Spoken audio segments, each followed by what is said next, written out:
কারা কামরাঙ্গা খেতে খুব ভালোবাসো? দেখো এক থোক্কা কামরাঙ্গা, কামরাঙ্গাগুলো কি সুন্দর ঝুলছে।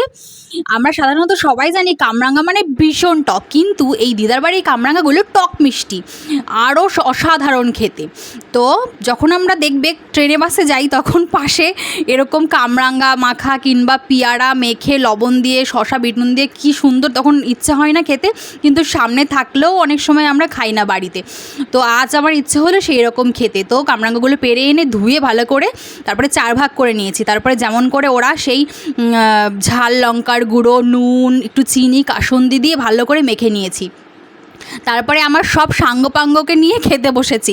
আমার সাঙ্গপাঙ্গগুলো খাবে, কিন্তু ক্যামেরার সামনে আসবে না। কেন? ক্যামেরার সামনে আসলে একটু কী হয় বলো? ওদের কী কাণ্ড করছে দেখো। আর তোমাদেরও নামে আপনার অবজেকশন আছে, সবাই দেখে চলে যাও কেন? হ্যাঁ, একটু লাইক করতে পারো না, কমেন্ট করতে পারো না, তাহলে আমার ভালো লাগে।